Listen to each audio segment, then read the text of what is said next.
BSR Apéro, le café littéraire de la Bibliothèque sonore romande. Merci d'être là. Donc aujourd'hui, comme Inès a très bien dit, nous avons le plaisir, l'honneur d'accueillir Michel Laya, dont on a, comme elle a dit, 11 romans ici à la Bibliothèque sonore. Et si jamais j'ai fait une liste, j'ai imprimé une liste pour les personnes intéressées avec les numéros de la BSR pour nos auditrices et nos auditeurs, les numéros, les titres et les lecteurs ou la lectrice, donc qui sont disponibles là à côté sur la table. Et monsieur, j'ai fait aussi continuer dans les annonces. Michel Laya a ramené un certain nombre de livres aussi, un certain nombre de titres et de ces livres. Si quelqu'un est intéressé à l'achat, ça pourrait être dédicacé aussi. Et une fois que l'échange sera fini, et là à côté, vous pouvez y aller, il sera là. Et vous pouvez voir pour les livres. Il sera là, il est ici. Voilà. Alors, donc, on va commencer par une petite présentation. Donc, mais encore merci d'être là. Vous avez pu arriver jusqu'ici. Ça devient de plus en plus difficile à cause des travaux, mais on réussit toujours. J'espère qu'il va pas falloir prendre des cordes et grimper, mais.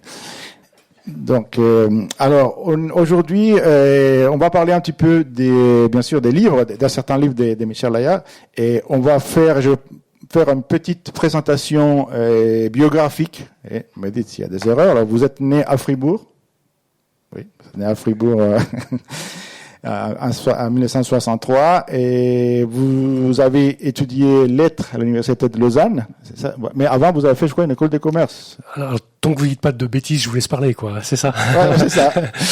Oui, c'était un petit peu une erreur de parcours, mais dans le fond qui était assez intéressante. C'est vrai que avant de faire les lettres, j'ai fait ce qui à l'époque c'était l'école supérieure de commerce, qui est aujourd'hui devenu un gymnase, ce bâtiment très imposant comme ça. Mais j'en garde en fait un assez bon souvenir parce que c'était quelque chose qui était complètement aux antipodes de ce qui m'intéressait. Et puis dans le fond, ça m'a appris pas mal de choses. Donc voilà, c'était un parcours un petit peu en zigzag comme ça. Et en plus des lettres, donc après avoir fait lettres, vous avez enseigné, vous enseignez toujours, mais vous avez aussi fondé une galerie d'art. Vous êtes très intéressé toujours autour du monde de l'art, de la peinture, des dessins, mais parfois de l'art qui sort un petit peu des. Ça s'est un petit peu fait par hasard parce que quand j'avais à peu près 22, 23 ans comme ça, j'habitais à la rue du Maupas, et puis à la rue du Maupas, à tout près, il y a la librairie Basta. Et puis au sous-sol de la librairie Basta, il y avait un espace qui était libre en fait, dans lequel il se passait rien. Et puis mon voisin direct, c'était le directeur, enfin c'était un jeune type qui avait monté une compagnie de théâtre. Peut-être que ça va dire quelque chose à certains d'entre vous, qui s'appelait le Théâtre A. Il s'appelait Dominique Meyer. Ils avaient fait des choses assez remarquables avec Liliane Odell. Et puis on s'était dit, tiens, ça pourrait être intéressant que moi, mais avec d'autres personnes, on reprenne cet espace dans le sous-sol de la librairie Basta pour faire des expositions, et eux étaient disposés en fait à faire des sortes de performances lors des vernissages, et on a démarré comme ça dans une espèce de relation entre théâtre et art plastique. Et c'est vrai que très vite à Basta, on a montré plutôt des artistes marginaux, des gens qui étaient proches de la collection de l'art brut, mais pas seulement. Et puis après, voilà, l'espace était un peu petit, on était 4 ou 5, on travaillait de manière complètement bénévole, mais de façon très professionnelle. Aujourd'hui, on n'appellerait pas ça une galerie, c'était plutôt un espace d'expérimentation. Et puis on s'est retrouvés et on a créé à la rue Curta, juste après le petit théâtre, cet endroit qui s'appelait la galerie Aparté. Et pendant pas mal d'années, effectivement, on a monté des expositions à la fois d'artistes contemporains et toujours aussi d'artistes qui étaient relativement proches de la collection de l'art brut. Enfin, je sais pas si c'est vous connaissez, j'imagine tous la collection d'art brut, puisque on est à Lausanne et que c'est quand même un musée assez extraordinaire. D'ailleurs, qui fait beaucoup de choses pour les non-voyants, quoi. Il y a pas mal de choses qui sont mises en place, qui sont intéressantes, je trouve. Et voilà. Mais ça a duré un certain nombre d'années. Et puis ça s'est arrêté, quoi, comme toutes les bonnes choses. Mais pas votre intérêt pour l'art brut. On va retrouver un petit peu ça quand on parlera des livres. Et puis maintenant, donc vous enseignez à la fois donc à l'Institut littéraire suisse qui se trouve à Bienne, donc c'est l'autre école de Bienne, et aussi à l'école professionnelle commerciale de Lausanne. Donc là, et pour ceux qui vont devenir libraires, aussi assistantes à l'information documentaire, donc les gens qui qui ont un métier proche des miens. Et là, qu'est-ce que vous enseignez dans ces deux endroits? Alors bon, pour dire la vérité, l'école de commerce, enfin l'école professionnelle de commerce, je viens d'arrêter quoi. Je viens tout récemment. J'ai pris ma retraite là-bas, mais pas à l'Institut littéraire où effectivement je continue. Mais c'est vrai que j'ai eu en parallèle toujours ces deux endroits.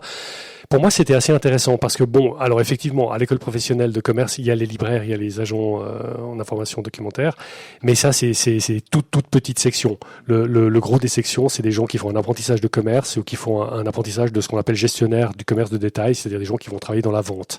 Et puis, ça veut dire que souvent, c'est des gens qui sont allophones. Pas toujours, mais beaucoup, pour qui la langue française n'est pas une amie.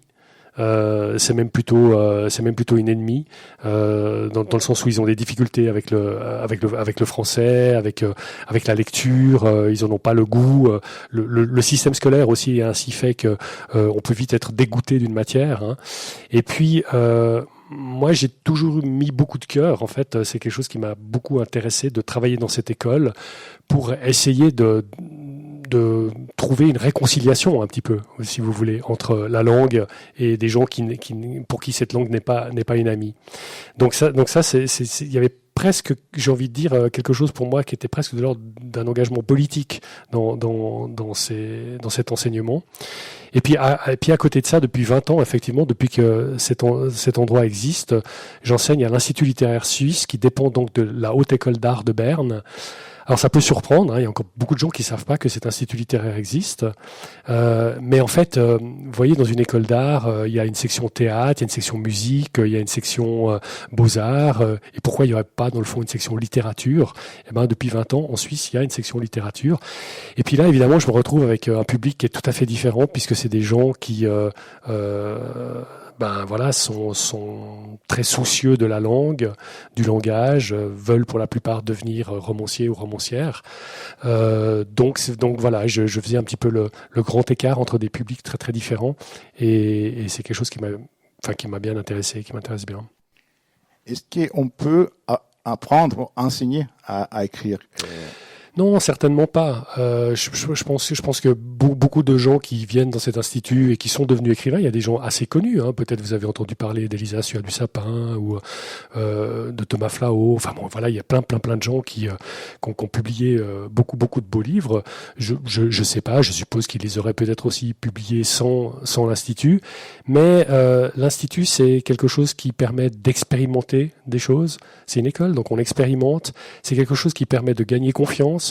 C'est quelque chose qui permet de partager. Il y a beaucoup de gens qui sont passés par l'Institut littéraire qui ont formé des petits groupes comme ça où ils écrivent de manière collective, où ils font des actions de manière collective. Donc c'est très stimulant. Et puis peut-être que si on n'apprend pas, en tout cas, il n'y a pas du tout la volonté de régenter ou de formater, ce serait horrible, mais c'est plutôt d'entrer. Vous voyez, il y a par exemple quelque chose qui s'appelle du mentorat, c'est-à-dire que pendant une année, vous suivez le travail d'un étudiant ou d'une étudiante. Et vous suivez ce qu'il est en train d'écrire, Et puis, le but, c'est de voir comment chaque personne dans son monde peut être meilleure dans son monde à elle ou à lui. Et ça consiste à ça. Et parfois, peut-être que, là, je me lance dans quelque chose, j'en suis peut-être pas complètement convaincu, mais assez quand même. C'est-à-dire que des fois, on bute sur des choses quand on écrit. Et puis parfois, ça peut être intéressant de buter. Ça peut être intéressant d'être freiné, d'être ralenti, d'être bloqué. Le blocage peut avoir du bon, mais parfois, c'est juste une perte de temps.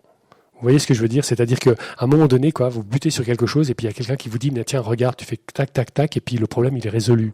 Et puis dans le fond, peut-être qu'on a gagné 3 mois, enfin je sais pas, ça valait pas la peine de s'attarder si longtemps sur cette chose-là. Et ça peut parfois servir de bon accélérateur. Donc là, c'est un travail d'accompagnement qui peut rassembler aussi un tout petit peu à ce qui peut faire parfois les éditeurs. Alors oui, ça peut ressembler à ce que certains éditeurs sont encore capables de faire, parce qu'il y en a beaucoup qui en ont rien à foutre et qui laissent publier des choses épouvantables, et parfois on se demande même si le texte a été lu jusqu'au bout. Mais heureusement, c'est pas la majorité. Et puis oui, il y a des maisons d'édition dans lesquelles il y a un soin, il y a un regard très attentif qui peut aller dans la micro-textualité, hein, c'est-à-dire qu'on peut vraiment regarder dans le détail tout à coup.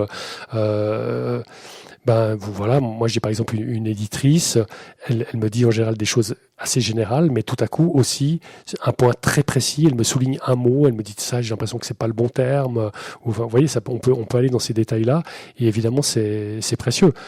Pour rien vous cacher, parfois, les étudiantes et les étudiants que j'ai à l'Institut littéraire, je me dis, mon Dieu, mais qu'est-ce que j'aimerais être à leur place quand j'écris un bouquin, avoir des gens avec qui je peux échanger, parler, discuter, recevoir des conseils. Et puis, en fait, vous savez, c'est dans l'histoire du roman, en tout cas, ça a toujours existé. Hein. Je ne sais pas si on prend un grand écrivain comme Flaubert, mais on pourrait en prendre des dizaines. Il n'était pas tout seul. Il était tout seul quand il écrivait, mais il lisait ses textes à ses amis. Ils en parlaient, ils en débattaient, ils en causaient. Enfin, voilà quoi. À un moment donné, il y a besoin d'avoir des retours de gens en qui on peut avoir confiance. Ça me semble précieux et il me semble que ça a toujours existé. Vous, donc, quand vous avez commencé, vous avez je vais plus ou moins, on va échanger, mais énumérer les romans pour que les gens, vous avez 15 romans. Ça va être long, hein. Oui, ça fait ça. Et on va peut-être pas en parler des tous en détail, sinon c'est les 24 heures de la lecture et pas le BSR apéro, mais, donc, le premier que vous avez écrit, en tout cas, à notre connaissance, c'est Quartier Terre, qui c'était en 1993, donc ça fait déjà quelques années.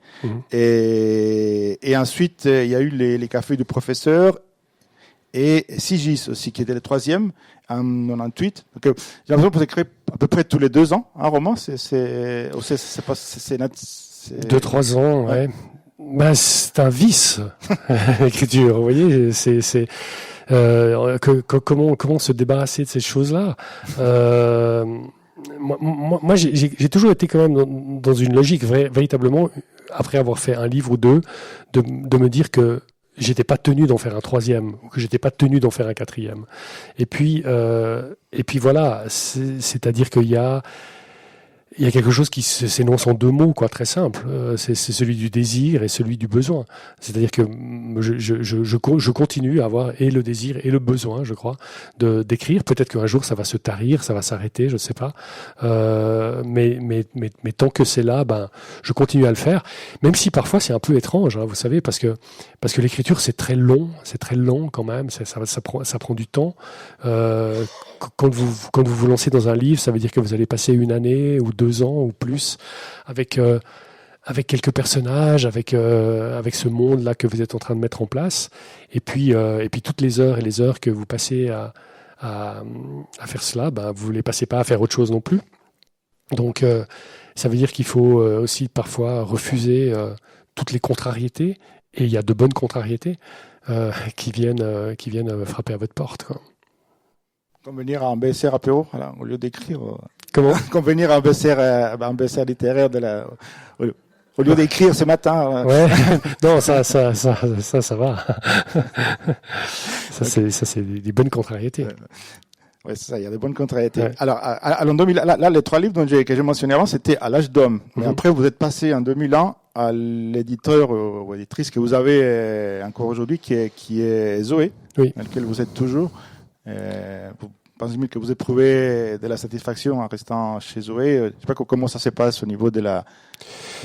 Bon, si vous voulez, les premiers livres à l'âge d'homme, moi, quand j'ai écrit ce premier texte, Quartier Terre, en fait, je connaissais à peu près rien au monde éditorial. Donc c'était vraiment... voilà, j'ai envoyé ça chez 3 éditeurs en France et chez 3 éditeurs en Suisse, et puis qui m'ont tous répondu d'ailleurs de façon plutôt sympathique. Et puis l'âge d'homme qui était juste en face d'ailleurs, hein, ils avaient leur bureau dans la tour, en bas de la tour Métropole.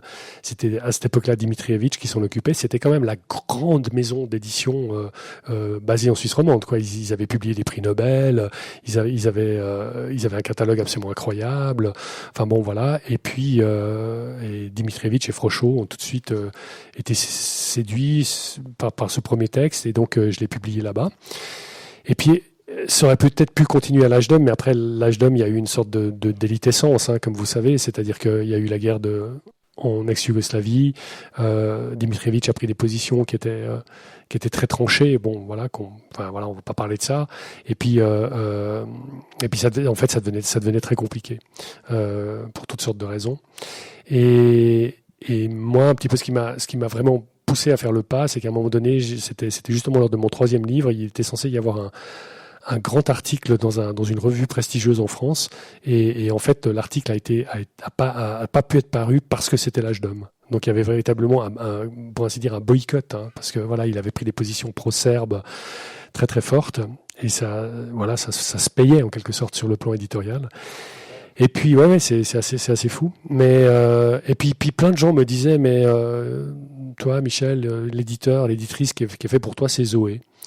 C'est les éditions Zoé. Et donc j'ai envoyé mon 4e manuscrit chez Zoé. Et c'était Marlys Petry. Vous savez qu'on fête les 50 ans de Zoé cette année, de cette maison d'édition, qui a été fondée donc par Marlys Petry.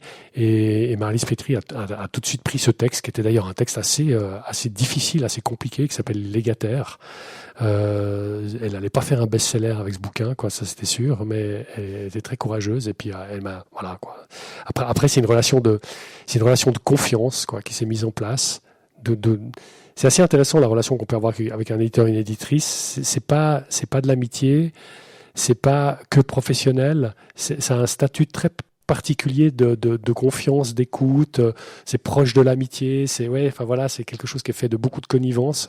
Et puis cette connivence, je l'ai eu très fort avec Marlys Petry, et puis aujourd'hui aussi avec Caroline Couteau, qui depuis 2011 a repris les rênes de la maison d'édition. Et puis je fais un peu de pub pour Zoé aussi, parce que c'est vrai que actuellement la maison vit de belles heures, c'est-à-dire que elle est vraiment de plus en plus présente en France, connue, aimée dans beaucoup de librairies. Les livres de chez Zoé sont défendus. Enfin voilà, quoi, c'est un très beau travail qui est fait par cette maison d'édition. Donc j'ai pas tellement de raison d'aller ailleurs.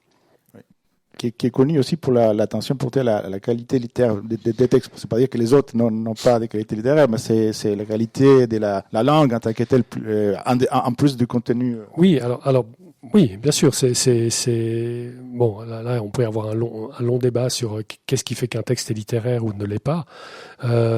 Mais c'est vrai qu'il me semble quand même que l'attention qu'on porte à la langue, pour un écrivain et une écrivaine, ça me semble quand même être un peu le b.a.-ba.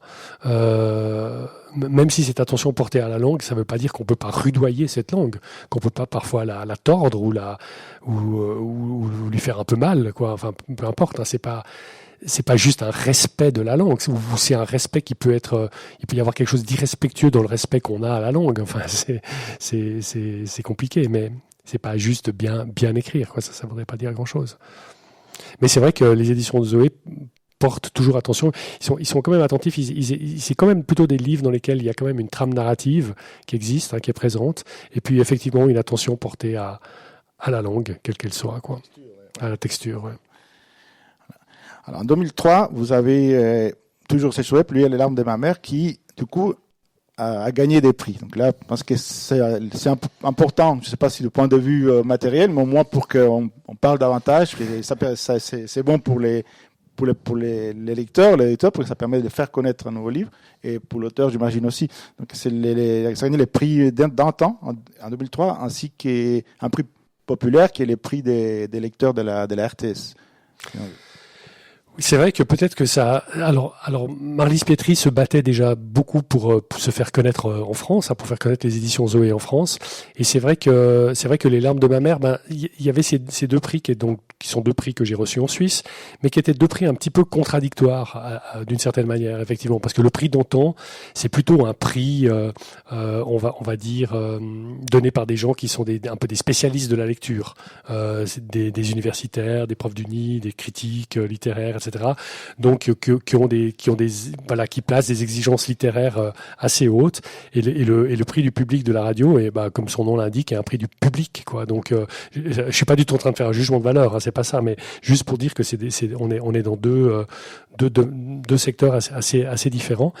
Et puis c'est vrai que L'arme de ma mère, il va ici se trouver qu'il a réuni comme ça, j'ai envie de dire, des publics très très différents, et ça a effectivement pour moi été assez bénéfique, parce que ça m'a permis de me faire un peu connaître en France. Après, le livre, il a été réédité en poche dans une maison française ainsi qu'un autre, donc voilà, ça fait une petite notoriété, mais vous savez, ces histoires de gloire, de gloriole, tout ça, c'est un peu bon, voilà, tout ce qui permet qu'un livre soit connu et soit lu, c'est... Oui, c'est bien, mais après, ce qui est compliqué, c'est de un petit peu savoir quelles attentes on a. Qu'est-ce qu'on espère? Est-ce qu'on veut c'est être lu par 100 000 personnes ou c'est avoir un public qui comprend ce qu'on fait? Enfin, je sais pas. C'est pas forcément facile d'être complètement au clair sur nos attentes et elles peuvent changer. Hein. Et parfois on peut aussi avoir des attentes plus fortes sur un livre et puis dans le fond le livre marche pas aussi bien qu'on l'aurait voulu et puis parfois c'est le contraire. Quoi. C'est assez bizarre.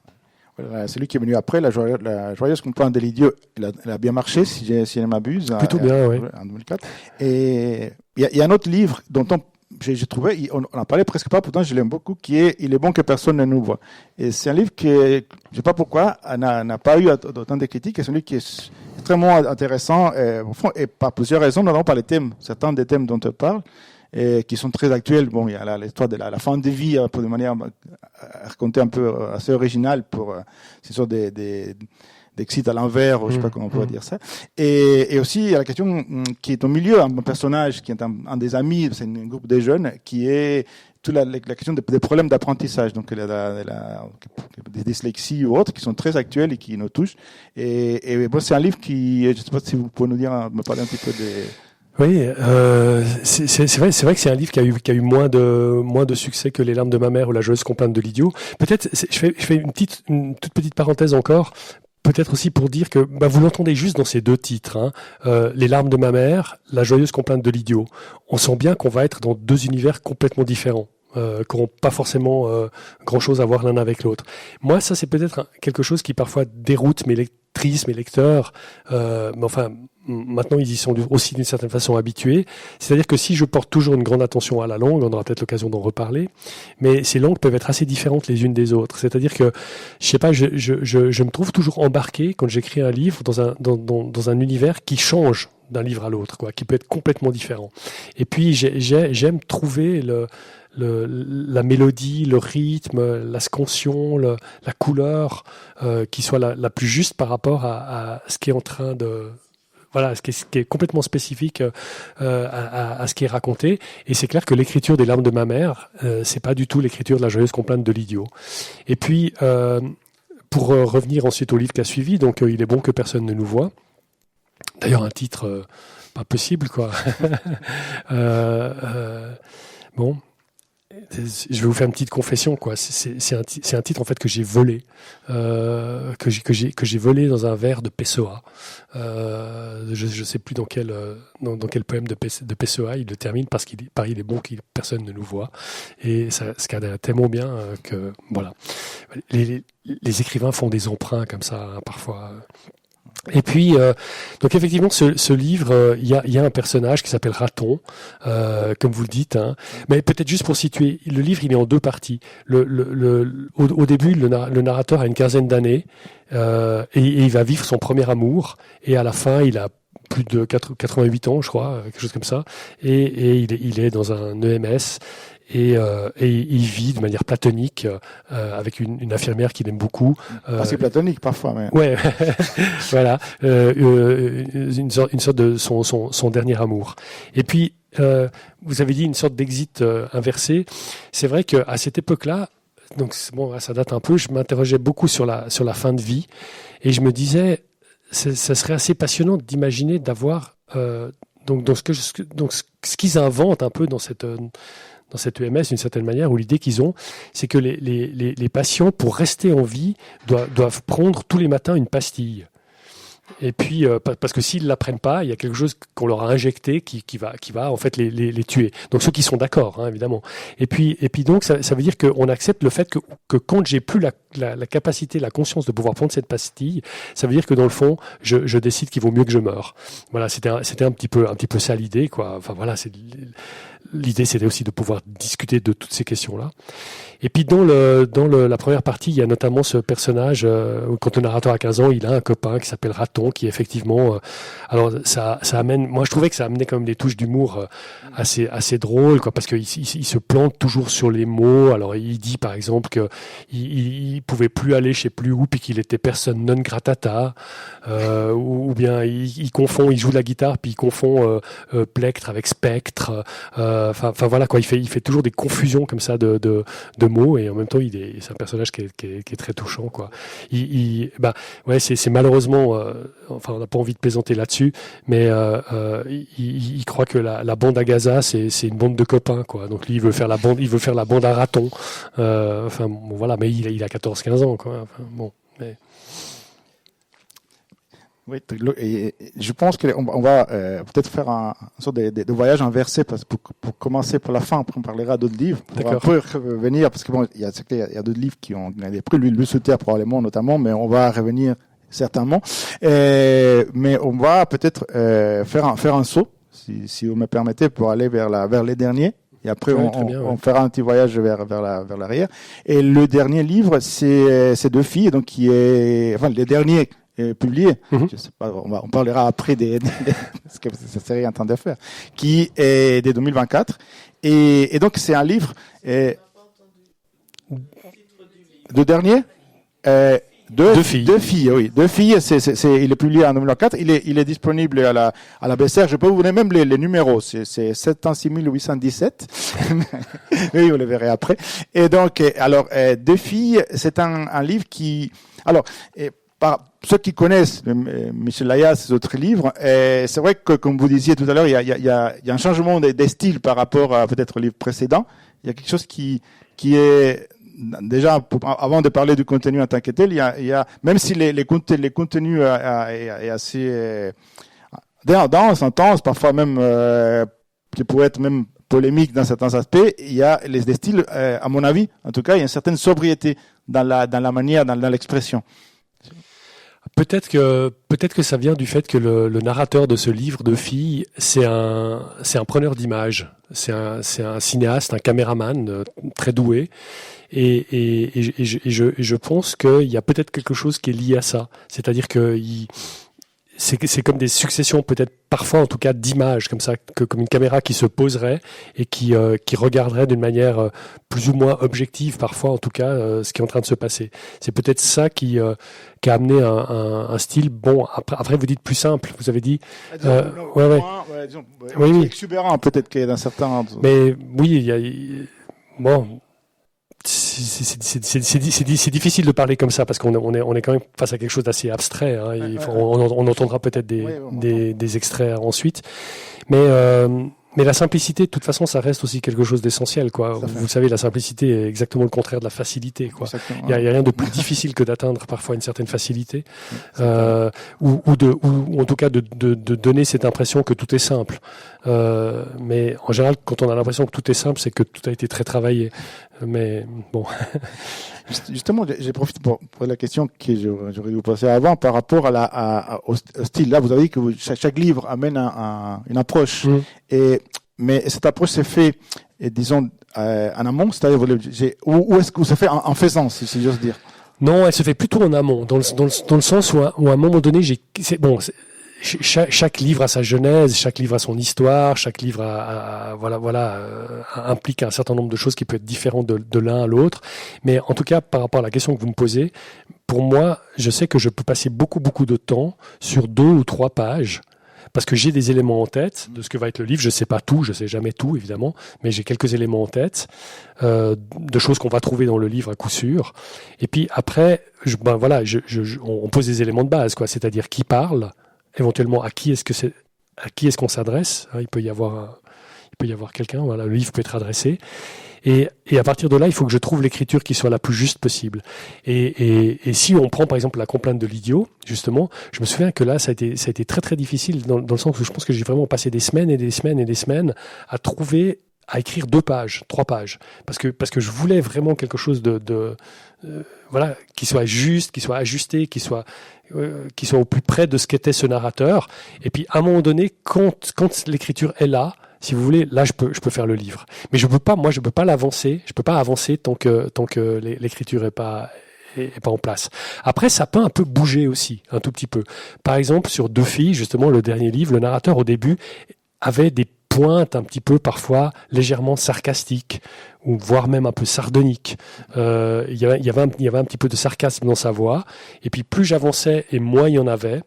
Et finalement, j'ai eu très fort l'impression que ces éléments un peu sarcastiques n'avaient pas leur place et correspondaient pas au personnage. Donc en fait, je les ai à peu près tous gommés. J'en ai juste gardé une pour le fan. Il a été quitté 2 ans auparavant quand il commence à parler par sa femme qui est partie avec un maître nageur.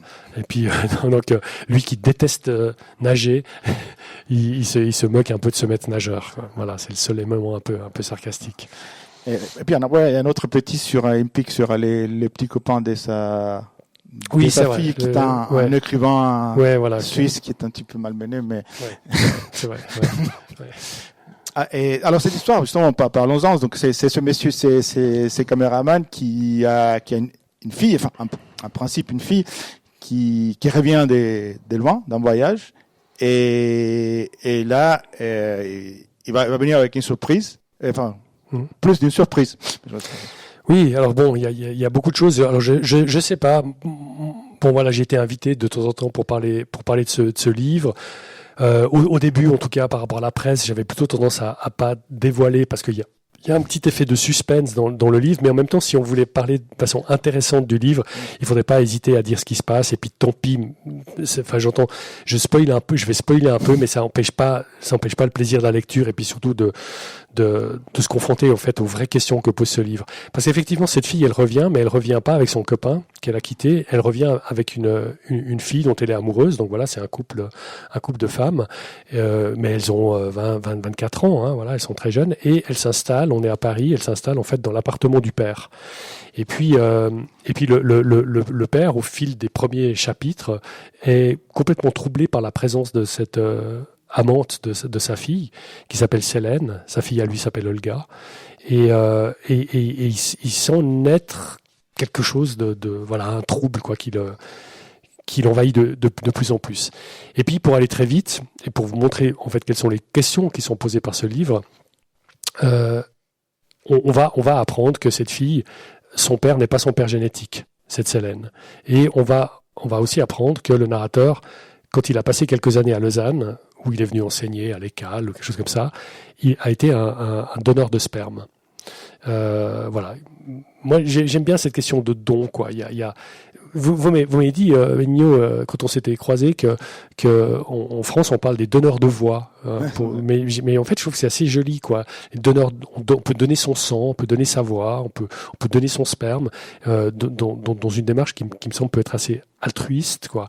Mais enfin bon, bref, on pourrait parler de ça assez longuement. Et puis donc il est tout à coup hanté par la question de se dire, mais est-ce que c'est possible que l'amante de ma fille soit parce qu'il y a des éléments qui concordent. Voilà, il est pris par cette obsession, par cette question-là, soit effectivement ma propre fille biologique.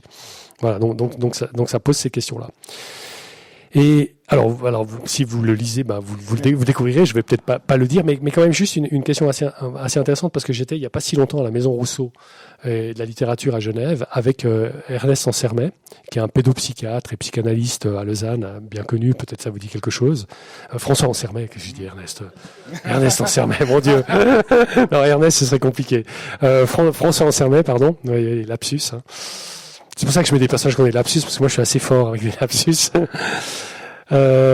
Et puis voilà, il imaginait par exemple que effectivement ces deux filles soient demi-sœurs.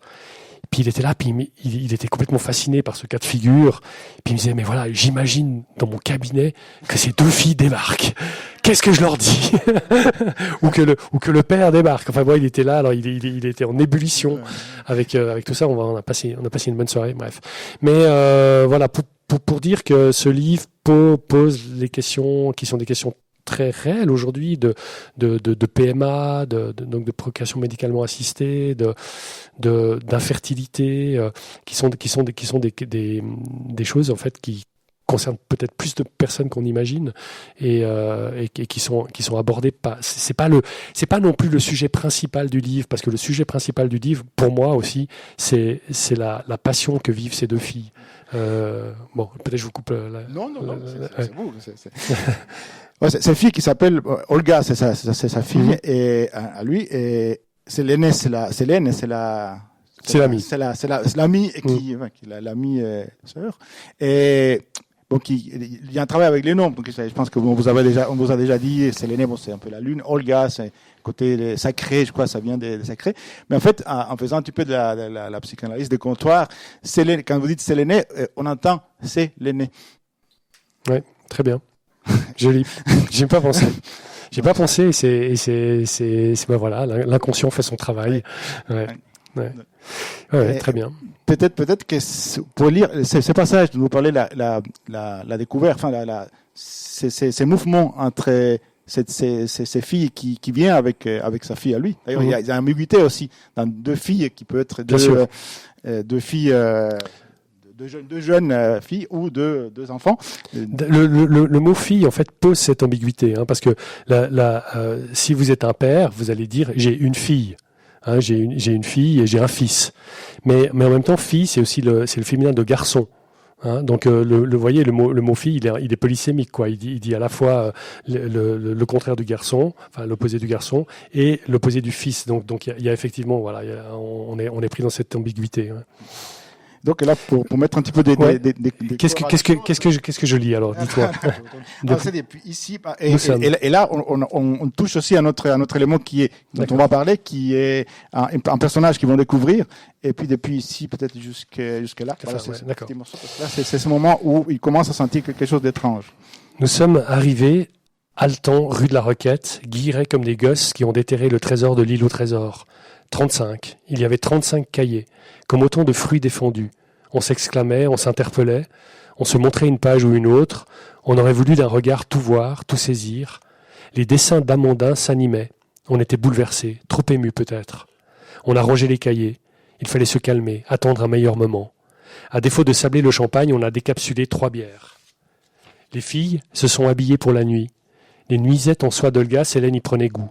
Toutes deux sont restées appuyées contre le garde-corps de la fenêtre du salon, se penchant pour mieux voir briller l'ange sur sa colonne, commentant la démarche des noctambules, riant d'un voisin emprunté devant la porte de son frigidaire, qui sans cesse s'ouvrait. À travers la nuisette, les formes du corps de Célène se laissaient deviner. Ce corps aimé par Solga m'était par là même proscrit, mais il y avait autre chose, un interdit venu d'ailleurs et d'un autre temps, une connaissance enfouie à laquelle je devais sacrifier, sous peine de libérer les malédictions. Le corps de Célène avait l'aura d'un corps sacré, d'une chair intouchable. Alors, c'est marrant que vous ayez choisi ce passage parce que c'est un passage, c'est le seul passage, je pense, où il pourrait tout à coup y avoir une ambiguïté dans le regard du narrateur. Mais vous voyez que ça serait vraiment lourdingue. Puis alors rassurez-vous, ça va pas du tout dans cette direction, où on pourrait penser qu'il a une attirance pour la fille enfin l'amante de sa fille, mais c'est pas ça du tout quoi. Il voit ce corps et puis c'est là, effectivement comme il voit qu'il y a quelque chose qui est complètement désexualisé, même si là on pourrait sentir autre chose. Mais c'est vrai que c'est le premier élément de trouble. Ouais, et c'est intéressant parce que c'est dans les paragraphes, sans faire trop d'analyse littéraire, il y a plusieurs éléments qui appartiennent au champ sémantique de l'interdit, parce qu'il parle de fruits défendus, à un moment donné, en parlant des peintures, des dessins de ces personnages, qui est un personnage aussi intéressant dans l'œuvre, qui a un lien avec ce qu'on en parle, ce dont on parlait de l'art brut, qui est vous pouvez en parler, c'est un SDF, mais qui est un artiste. Oui, c'est ça. C'est-à-dire que les deux filles, en fait, à Paris, ont fait la rencontre d'un SDF. Elles l'ont suivi, elles ont repéré où il habitait. Elles se sont prises d'amitié, en fait, pour ce personnage comme ça. Alors, attention, encore une fois, il faut faire attention. Il s'agit pas de magnifier la pauvreté ou de magnifier ce genre de conditions. Il y a rien d'enviable là-dedans. Mais enfin voilà, elles manifestent un véritable intérêt pour ce personnage qu'elles appellent Amandin. Et puis elles le suivent, et puis elles arrivent en fait dans l'endroit où il vit, et là elles se rendent compte qu'il fait toutes sortes de dessins justement d'art brut. Et moi c'était une question que je me posais d'ailleurs, c'était où est-ce qu'on peut encore trouver de l'art brut aujourd'hui, qui fait encore de l'art brut aujourd'hui, où est-ce qu'on peut en avoir, parce que vous voyez en fait les artistes d'art brut, il y a toujours une espèce de pulsion je parlais de besoin tout à l'heure, il y a un besoin qui est complètement vital chez eux, quoi. Donc si vous êtes dans un asile et on vous force à prendre des dessins, des crayons entre les doigts, ça va vraiment pas donner grand chose, quoi. Souvent les artistes d'art brut, il y a cette nécessité de faire.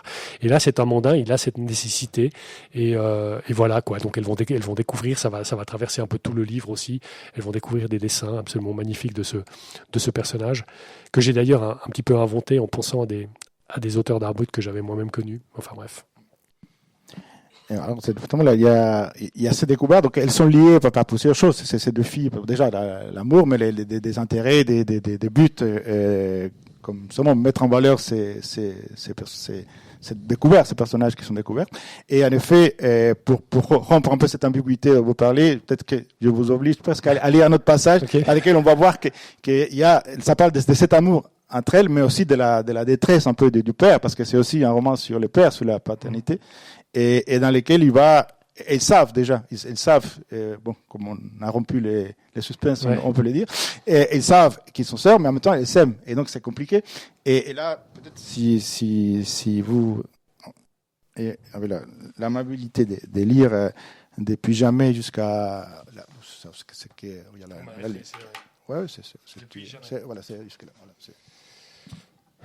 Jamais dans ma vie, je n'avais prononcé autant de grands mots. L'origine, la fatalité, le don, la mémoire, l'amour, la liberté, l'insouciance, le devenir, l'espérance, des mots nécessaires pour être précis. Cela m'a ému quand Hélène a utilisé sa main pour essuyer les larmes sous les yeux d'Olga. À quoi de mieux une main peut-elle servir ? J'aurais voulu filmer ce geste, comme j'aurais voulu les filmer quand elles se sont enlacées avec force et fragilité. Et maintenant, il fallait affronter demain.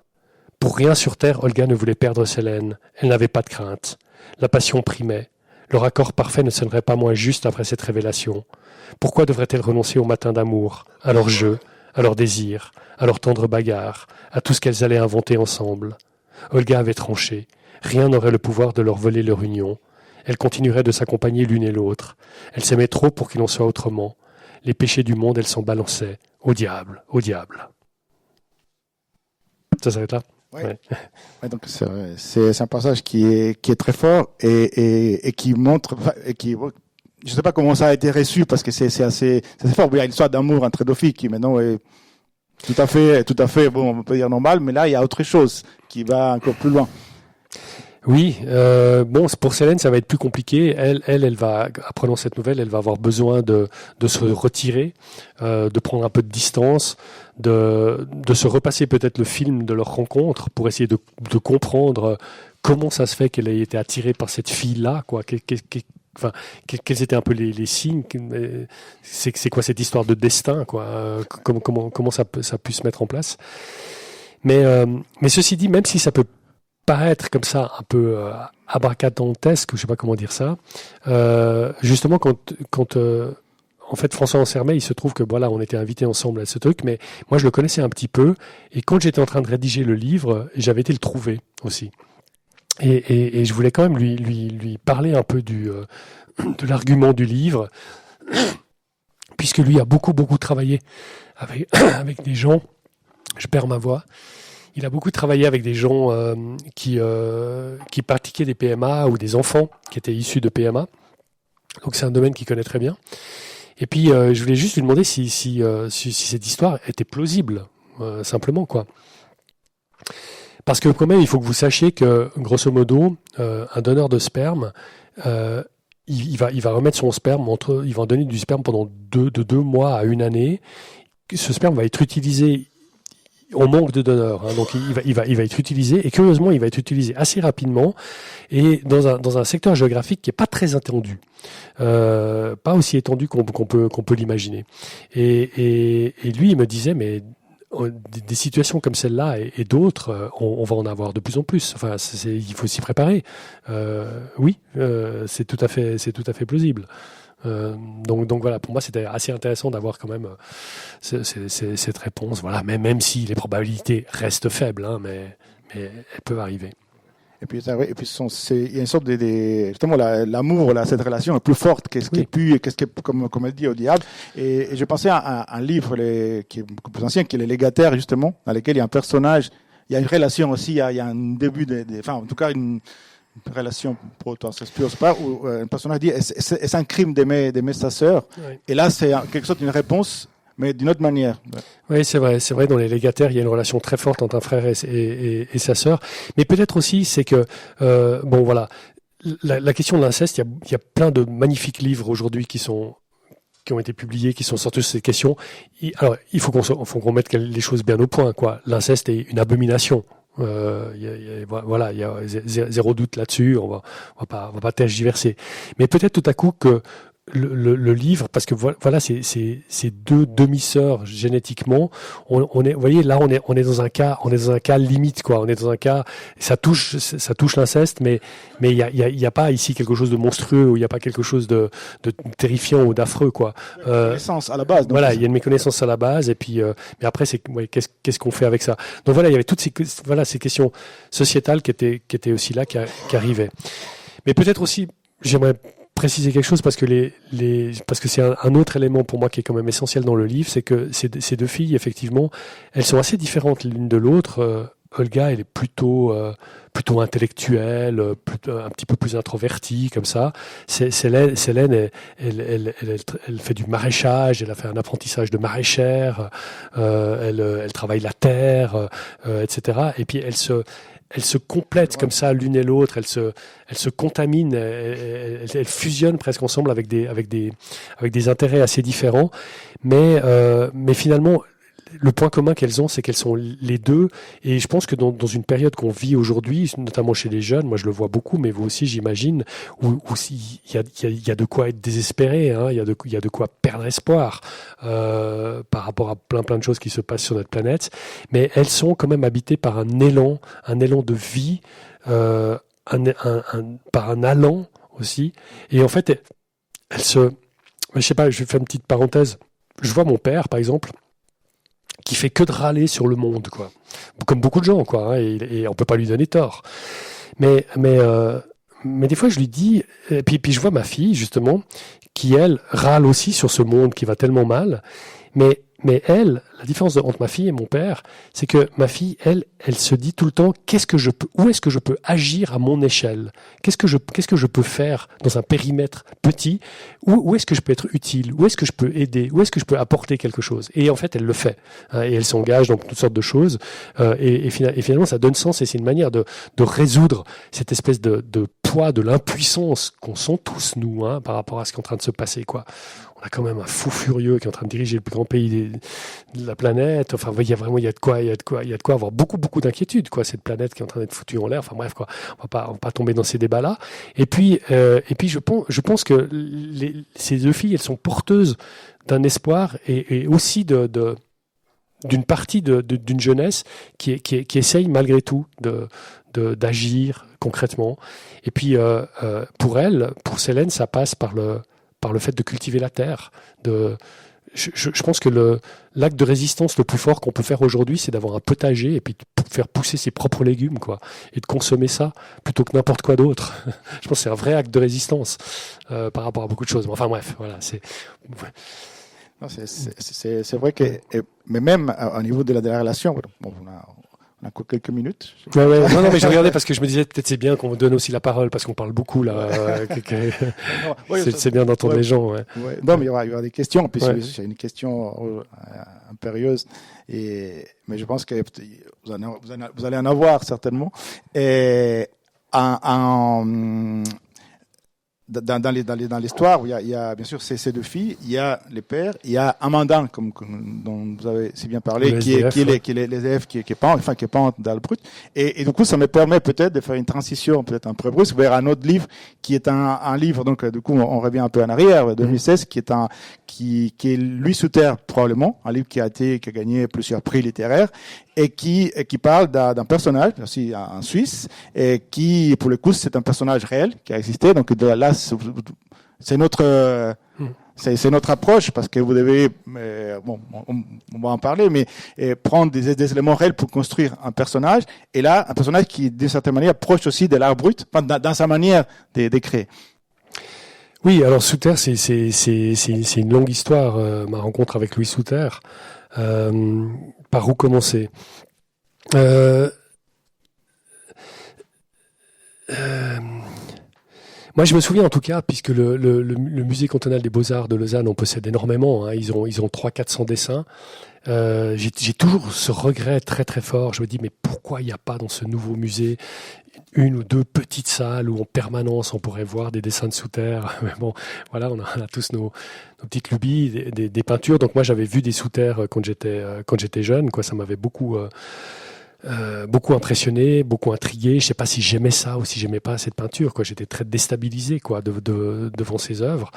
Et puis après, c'est vrai que quand j'ai commencé à m'intéresser un petit peu à lui, à lire des choses, c'était pas simple parce qu'il y a Michel Thévaux qui a fait sa thèse en fait, publiée justement à l'âge d'homme sur Louis Souter. C'était sa thèse.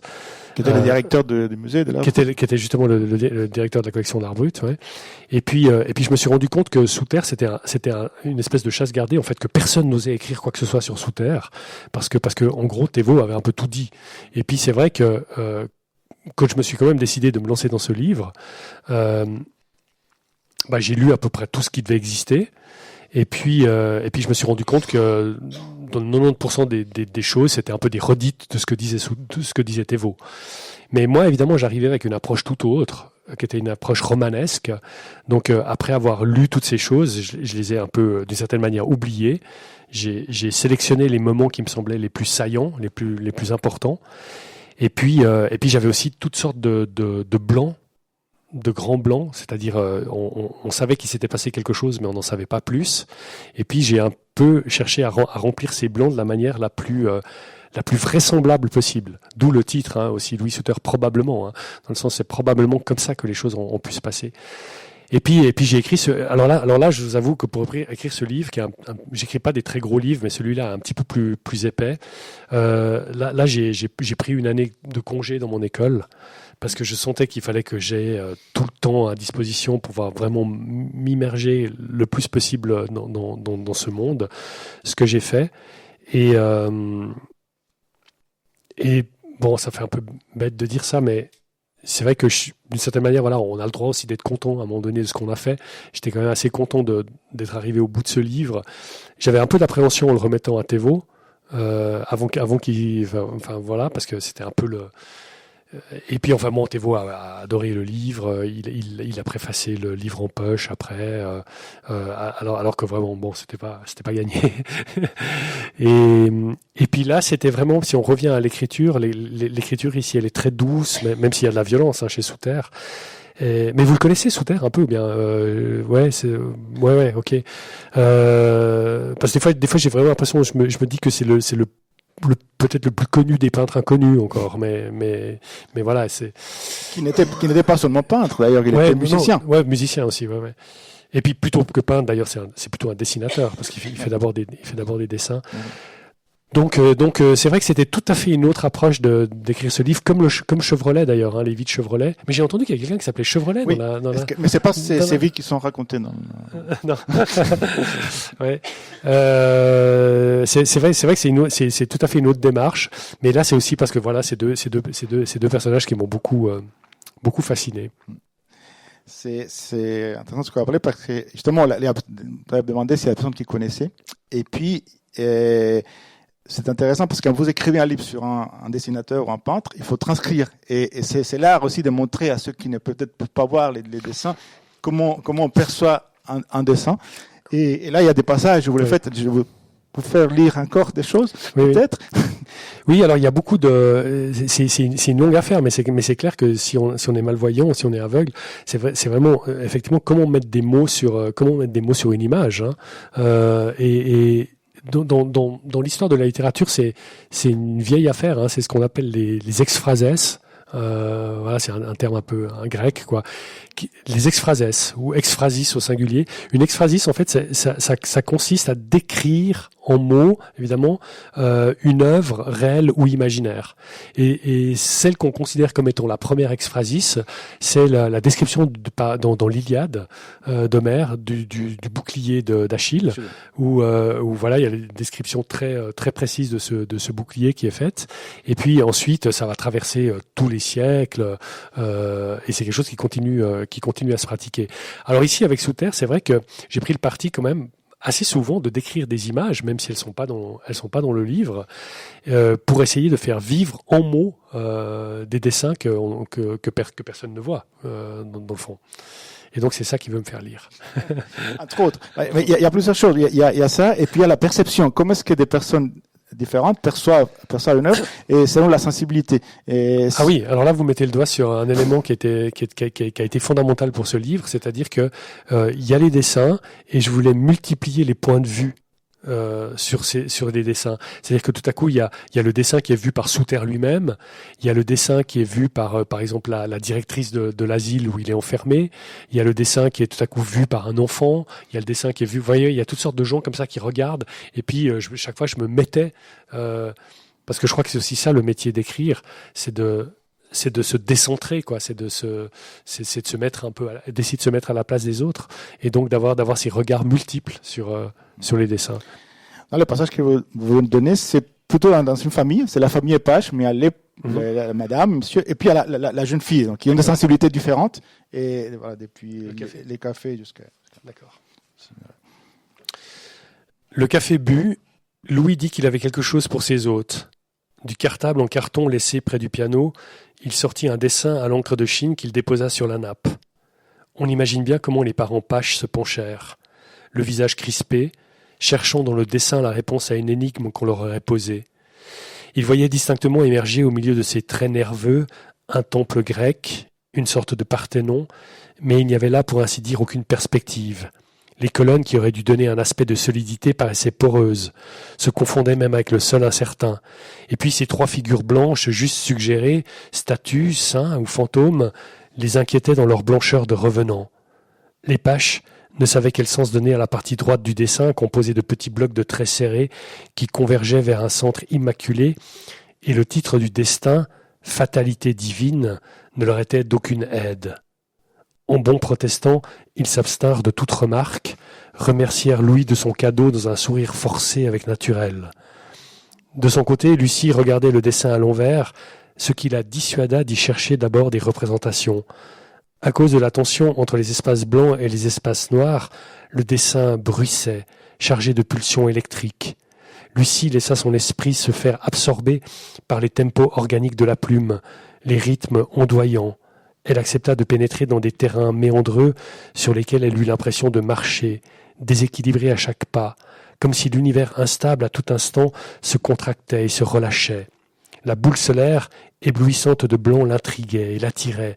Elle se dit que c'était là une sorte de gouffre céleste qui, d'un souffle, aspirerait toutes les illusions et toutes les architectures humaines, livrant les hommes à leur vanité insatiable, à leurs agitations orgueilleuses et suffisantes qui ne sont que cache-misère. Mais je me demande juste... Ouais, là, il s'est arrêté là, hein, mais... Ok. Non, je vais quand même dire les deux lignes qui suivent, parce que Lucie, la délicate, eut l'impression de grandir d'un coup. Elle se tourna vers Louis, allait vaincre sa peur, dire que dans ce dessin tout était tristement vrai, mais elle se retint, n'osa pas, et ce fut fort dommage. Voilà. Merci. Donc là, il y a, en effet, c'est comment deux sensibilités différentes peuvent percevoir, et puis la manière dont c'est décrit. Oui, vous avez fait un bon choix, parce que ça illustre bien, effectivement, un des éléments qui était... Un des éléments, il y en a d'autres, mais qui était au cœur du livre. Ouais.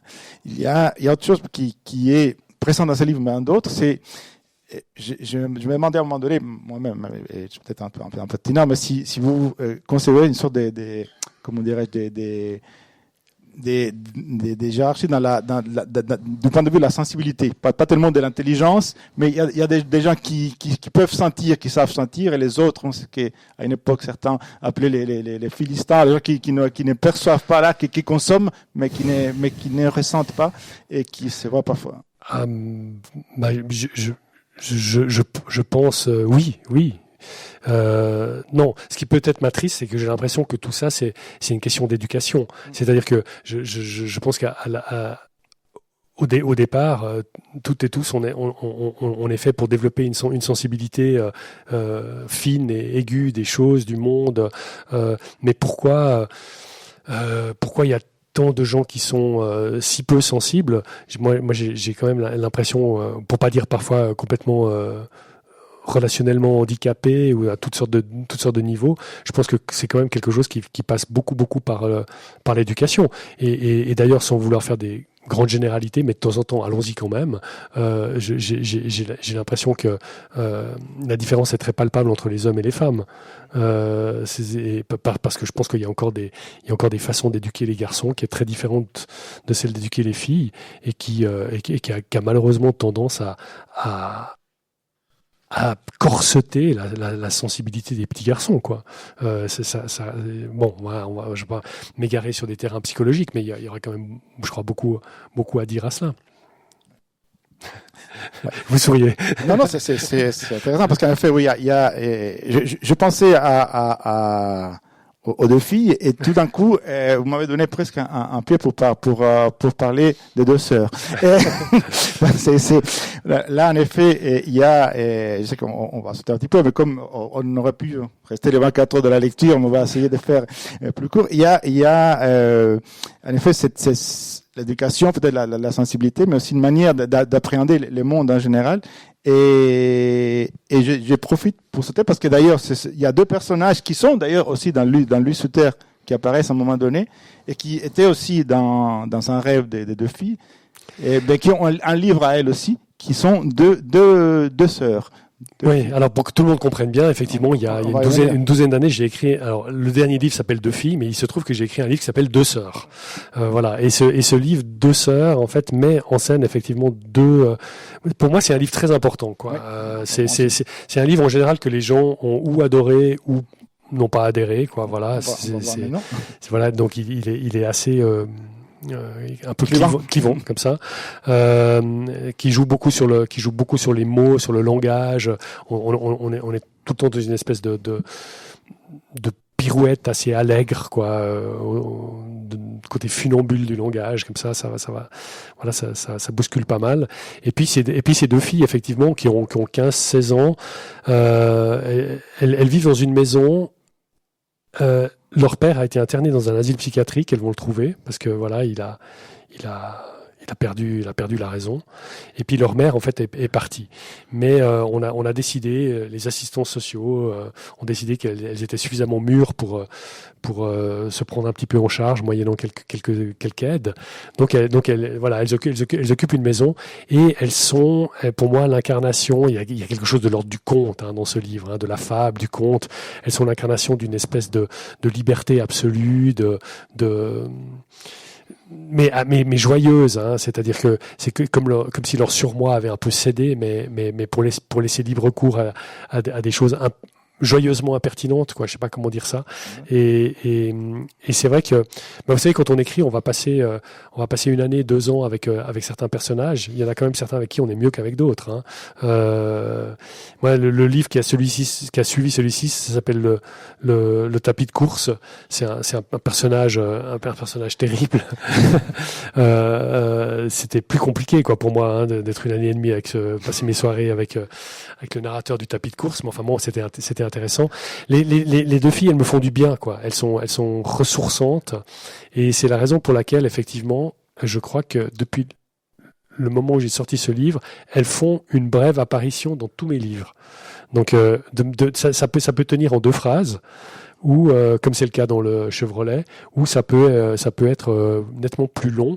Dans le Sous-Terre, c'est vraiment un des seuls éléments complètement inventé pour le coup, hein, parce qu'il y a beaucoup de choses dans mon livre sur Sous Terre en fait partent de faits vérifiés, mais à un moment donné, vous savez, Sous Terre, il perd la vue, justement, il devient pour ainsi dire aveugle, hein, et parce qu'on a retrouvé hein, les trucs médicaux quoi, le concernant, donc il peut plus faire ses petits dessins à l'encre de Chine au crayon, et c'est là qu'il va se mettre à faire des peintures au doigt. Hein, il trempe ses doigts d'abord dans du cirage, dans de l'huile de moteur, dans toutes sortes de choses, et il commence à dessiner sur des plus grandes surfaces au doigt. Donc c'est assez intéressant de voir comment il pallie tout à coup un handicap qu'il a. Voilà, il perd la vue, mais il trouve une solution et il fait autrement. Et puis dans mon livre, en fait, le moment où il a l'idée de peindre au doigt, c'est parce que il y a l'inauguration de la piscine de Bellerive. Voilà, ça correspond exactement historiquement à ces dates.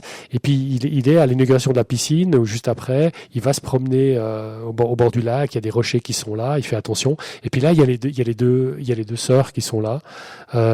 Et puis elles font ce que beaucoup d'enfants font, c'est-à-dire qu'elles mouillent leurs doigts dans l'eau. Elles vont sur des grands rochers, puis elles dessinent, puis elles retournent. Et puis évidemment, le tout qu'elles retournent, ça sèche. Mais enfin voilà, elles essaient de faire des dessins.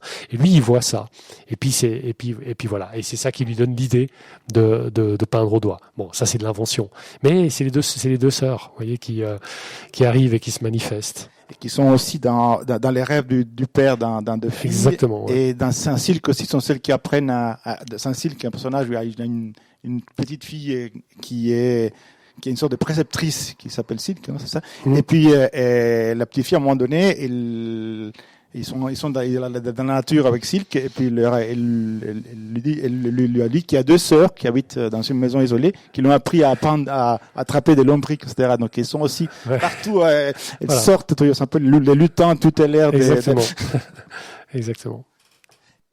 Ces deux sœurs, dont vous avez dit, la mère est partie. Elle est partie avec un politicien, j'espère qu'elle est démocrate, et donc les sœurs et le père qui est devenu, vous avez dit, a été interné, mais parce qu'il a un peu, comme on dirait un langage populaire, pété un plomb, avec son chef qui est un personnage assez détestable, qui est un peu toute la masculinité toxique, comme on dit maintenant, l'inclut.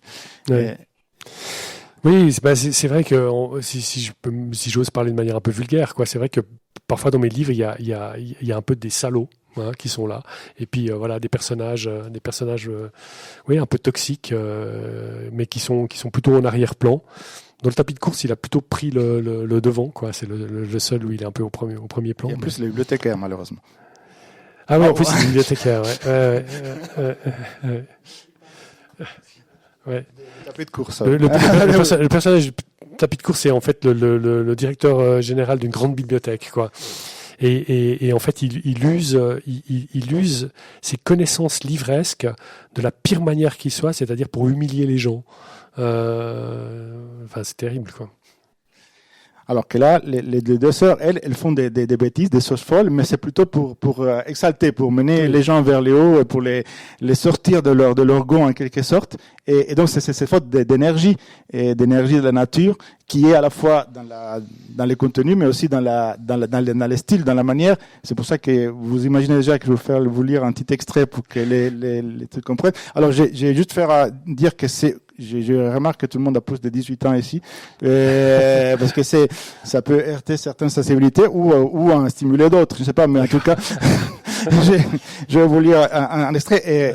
Comme monsieur Laya vous dit, les deux filles donc sont toutes seules dans cette maison, et une assistante sociale qui va les rendre visite pour un peu les cadrer, etc. Mais eux, ils se laissent pas cadrer. Et à un moment donné, elles réagissent face à l'assistance sociale, et donc c'est un peu cette partie que. Oui, moi, je me souviens pas, mais on va voir. D'ici jusqu'à social, voilà, jusqu'à. Attendez, alors voilà, jusqu'à social. D'accord. L'assistante sociale s'agace. La dernière parole des deux sœurs l'a mise, point sur le nez, à terre. Elle dit que les deux sœurs sont impossibles, des épines, des diables, des malicieuses, des remueuses, des souillons, qui se fichent de l'administration du monde, des insouciantes, qui ne se souviennent de rien. Elle pourrait les claquer, les noyer, les regarder pondre au bout d'une corde, et s'en réjouir. Les deux sœurs se rapprochent de l'assistante sociale, délicates comme elles savent l'être, deux princesses extra fines, qui se mettent à lui caresser du bout des doigts les épaules et le crâne, le cou et la nuque. Les deux sœurs soulèvent la robe de l'assistante sociale et, comme si de rien n'était, elles passent leurs mains sur ses jambes, sur son ventre, appréciant sa peau de grive. Elles mordillent le lobe des oreilles, elles pinçottent les tétons, les tétins, elles hument les aisselles, elles lèchent là et là et là et là encore. Elles glissent leurs doigts dans la fente, elles tournicotillent, tournicotent, elles d'ici, de là, elles à gauche, à droite, elles soufflent sur les braises, elles escaladent les chairs, elles pétrissent, elles font chanter le petit haricot, elles s'insinuent dans l'obscurité voluptueuse de la vie, elles ferment les yeux et elles se perdent dans la grande nature. Tout scintille. Les deux sœurs ont la langue humide, bien pendue et râpeuse, la langue longue comme une formule magique, exacte comme un bienfait de la science. Je ne me souviens plus du tout avoir écrit ça. Mais il n'a pas choisi le passage. Nullement l'assistante sociale ne repousse les deux sœurs. Elle les accueille, se délivre des potences, s'abandonne aux délices de l'engourdissement. Pour quelques minutes qui durent très au-delà, les deux sœurs égayent sa chair triste, trismégiste, triste mais ressuscitée. L'assistante sociale se trémousse en des vagues et en des râles. Elle s'étourdit, se livre aux grandes orgues de l'orgasme. Son chignon a disparu, un peu de sueur scintille sur ses tempes, ses iris s'illuminent. Vagin avachi et vulve veule ne sont qu'un mauvais souvenir. Les deux sœurs lèchent leurs doigts parfumés comme de fines dagues, chauds d'avoir servi. L'assistante sociale se lève, vacille, ne semble plus très bien savoir qui elle est. Les deux sœurs la regardent, traversent le jardin. Pour la première fois, l'assistante sociale goûte les herbes hautes, hume l'air qui polit le palais, veut se coller aux rayons du soleil. Les deux sœurs la trouvent belle, avec son corps trop lourd, avec ses yeux gris-bleus et sa chevelure en pagaille de femme éprise, libre enfin. L'assistante sociale a brisé ses attributs. Elle n'est plus ni assistante, ni sociale. Mais ceci dit, vous savez, des fois, en fait, ce livre, il m'a causé des problèmes, parce que j'ai eu quelqu'un qui, complètement à tort, s'est reconnu dans ce personnage. Ouais. Et bon, ouais. Bref. Mais pas dans cette scène. Non, d'une manière globale, quoi. Ouais. Enfin, voilà.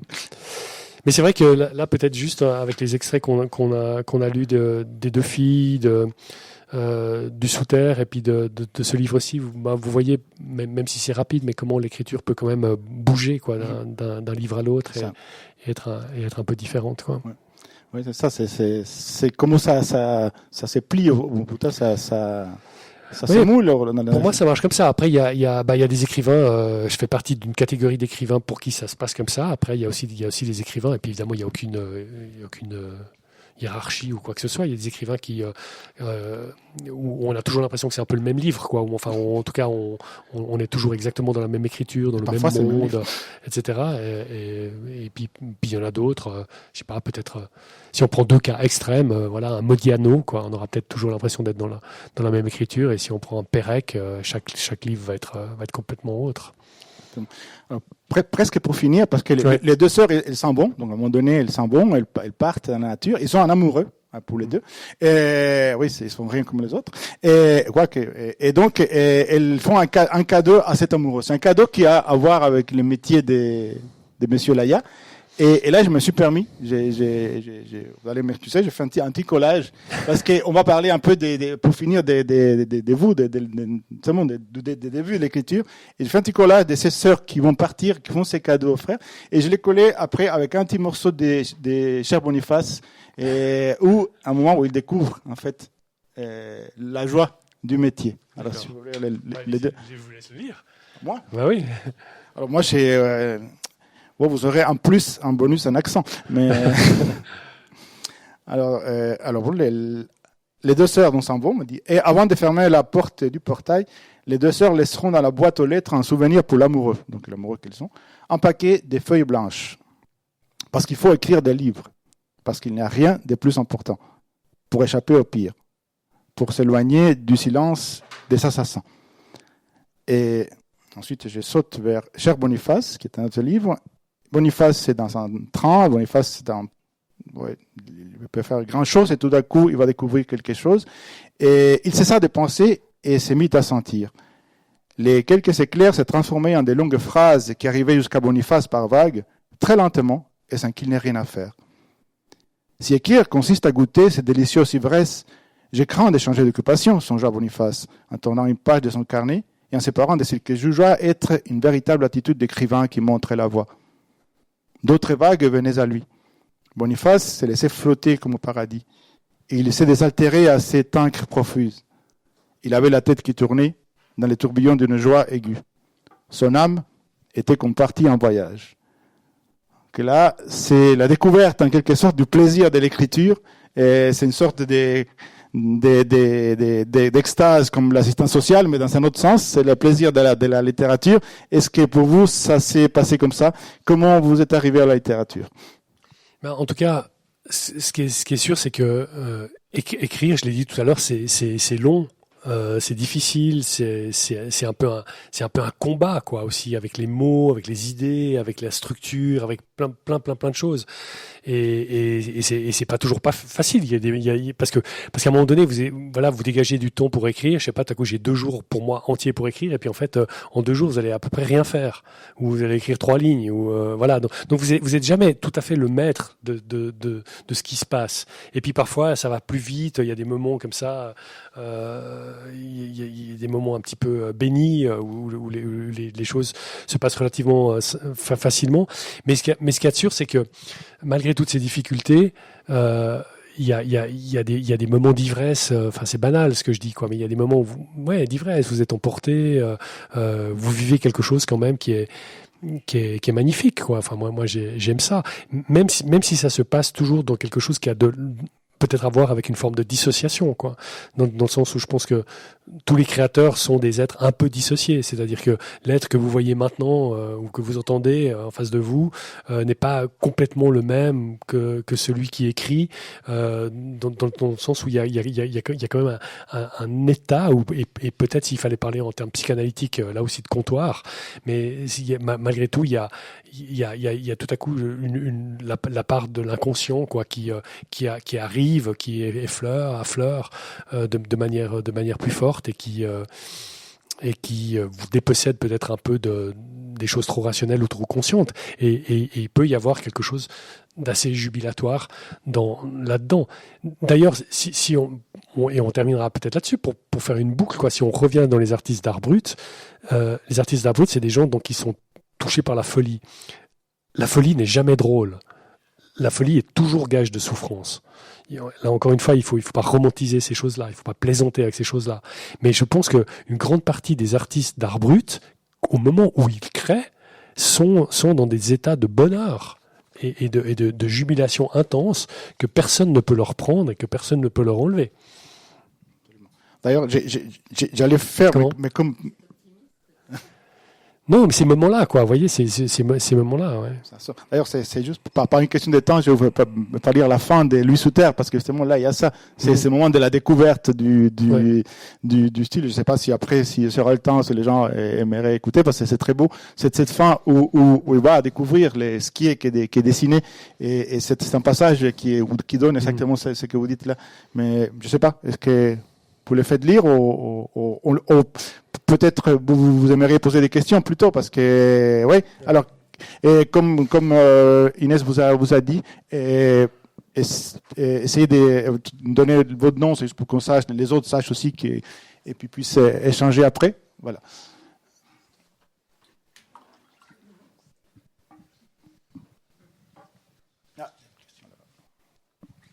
Madiana Roy.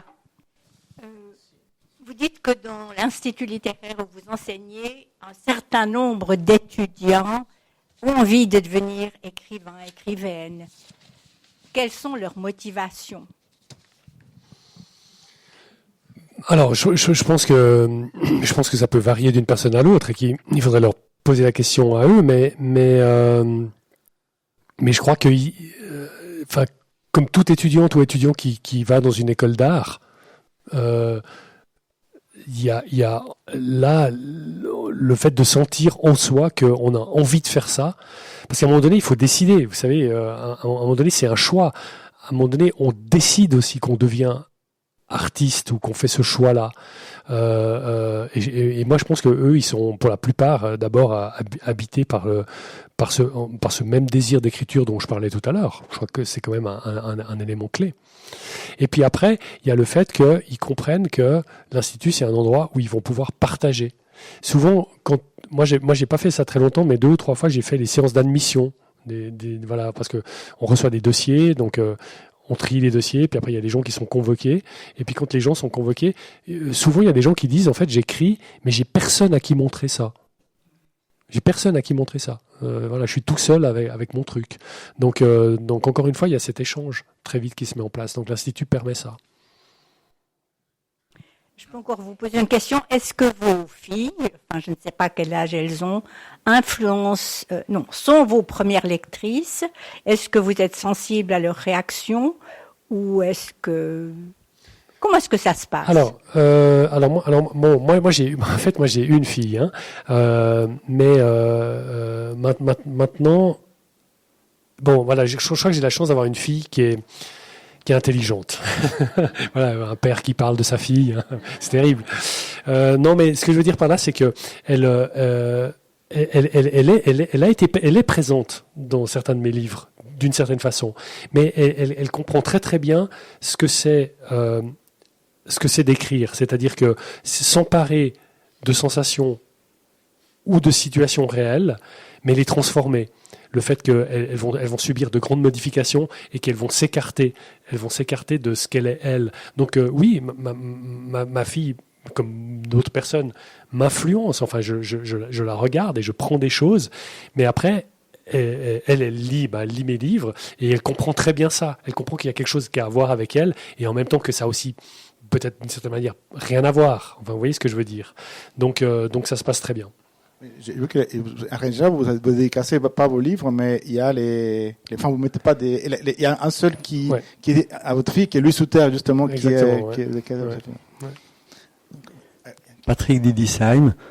Les journaux, les séries américaines et autres sont souvent remplis de gens méchants, de hors-la-loi, d'accidents, choses comme ça. Et quand c'est des choses qui se passent bien, ça ennuie tout le monde. Comment vous faites pour écrire et faire des livres assez conséquents avec des personnages attachants qui sont d'une certaine manière gentils sans que ce soit ennuyeux et mièvre? C'est me tendez un piège, c'est pas une question facile. Peut-être qu'il y a un grand malentendu dans l'histoire de la littérature par rapport à l'histoire de la philosophie. Je vais répondre très vite, mais en prenant des choses plus globales. Par exemple, la question du bonheur, qui est une question bateau par excellence, mais en même temps assez fondamentale. Elle a depuis l'Antiquité, intéressé et occupé tous les philosophes. La question de la vie bonne, de qu'est-ce qu'on fait pour mener une existence heureuse, malgré tout ce qui peut nous arriver. En littérature, on a toujours considéré que dès le moment où, en tout cas, on parlait de bonheur, c'était de la mièvrerie. Et peut-être que parfois ça l'est d'ailleurs. Mais je pense que la vie de tous les individus est faite de moments de rupture, de moments douloureux et de moments heureux aussi. Et je pense qu'on peut aussi essayer de décrire et de parler de ces moments heureux. Mais ceci dit, dans mes livres, il y a quand même parfois pas mal de souffrances aussi, pas mal de relations familiales un peu dysfonctionnelles. Mais c'est vrai qu'il y a aussi toujours des personnages extrêmement bienfaisants, quoi. Ouais. Alors après, il faudrait qu'on discute des heures, quoi. Ouais.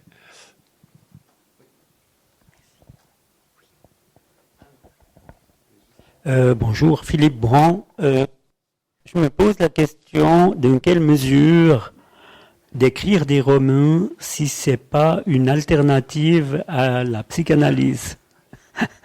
Parce que quand on est chez le psychanalyste, moi j'y suis jamais allé, mais j'ai un cousin qui suit une psychanalyse, il extériorise ses sentiments, il peut concrétiser ses angoisses, ses désirs, ses problèmes. Et puis, je me dis, mais en fait, écrire des romans, c'est dans une certaine mesure, c'est une alternative, quoi. Oui.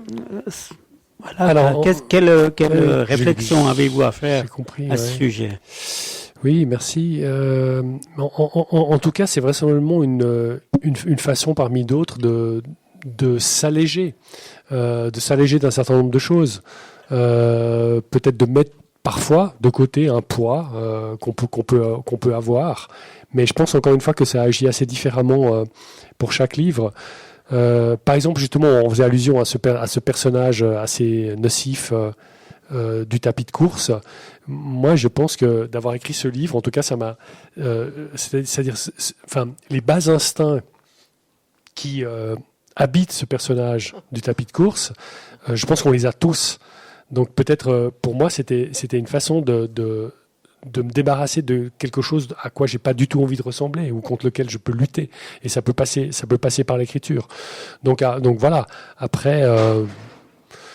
Après, bon, voilà, les livres sont pas forcément une fonction thérapeutique. Hein.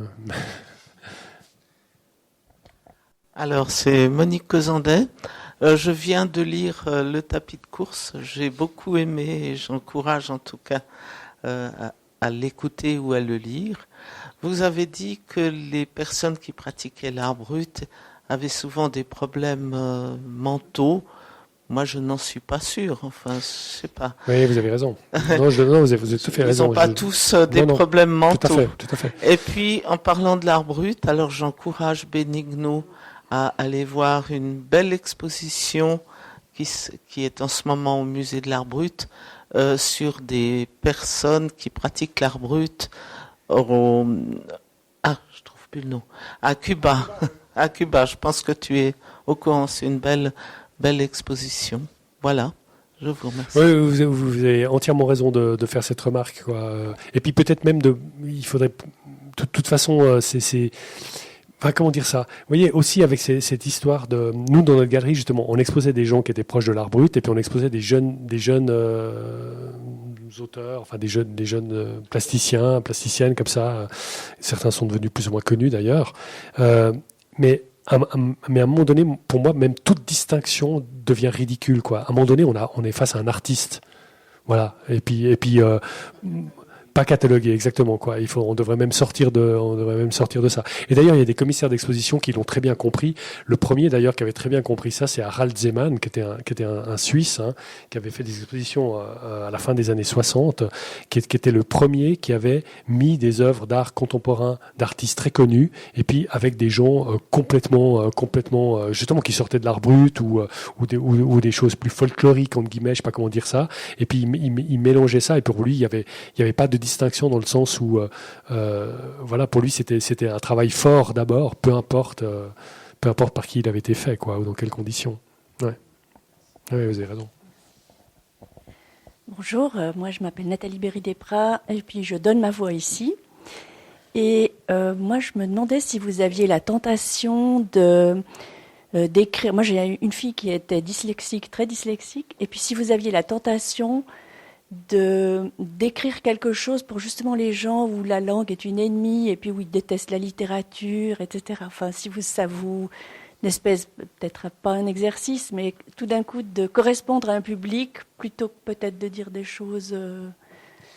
Alors, j'ai jamais eu cette idée, mais c'est vrai que c'est intéressant. Il faudrait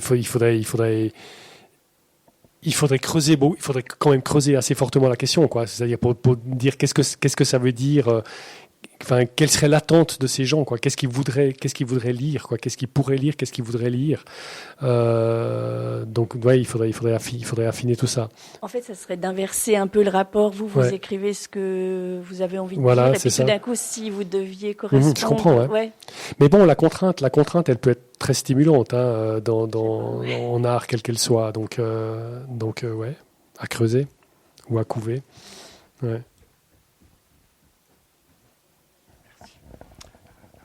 Gilbert Wursten, déjà j'aimerais vous remercier pour tout ce que vous nous avez donné aujourd'hui. Moi j'ai été très intéressé par tout ça. Et puis vous parliez de partage à l'Institut littéraire et je me demandais si vous partagez aussi avec d'autres écrivains, parce que je ne peux pas m'empêcher de rapprocher le dernier livre et d'autres, avec celui que je suis en train de lire ici à la BSR, qui est d'un auteur qui est aussi aux éditions Zoé, Buty, Roland Buty-Coffer, peut-être que vous le connaissez. Il y a aussi une histoire entre un frère et une demi-sœur, d'ailleurs, dans ce livre.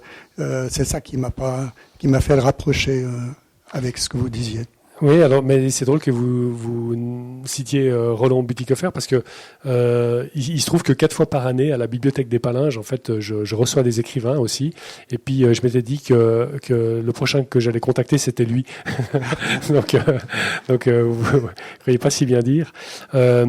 Oui, il y a des écrivains avec qui j'ai des rapports amicaux, bien sûr, mais pour dire la vérité, pas vraiment d'écrivains avec qui on est dans un échange de textes, de regarder. Je l'ai fait un petit peu avec Elisa, sur du sapin. Avec Anne-Sophie Subilia, on s'est dit, qui publie aussi chez Zoé, on s'est dit qu'il fallait qu'on s'envoie nos textes, en tout cas quand on avait un problème, qu'on avait besoin d'avoir un regard. Donc ça va peut-être se faire. Mais il y a pas un ou deux écrivains véritablement avec qui vraiment à qui j'envoie mes textes, à qui je montre mes textes. C'est actuellement vraiment, mais actuellement, parce que ça a changé. Mes 2 premières lectrices, c'est mon épouse et ma fille. Et puis après j'envoie ça aux éditions. Merci. Merci. Encore une question. De toute façon, on aura un moment pour partager, pour boire un verre et discuter éventuellement, et comme ça continuer. En tout cas, un grand merci à Michel Laya pour la générosité et merci à vous.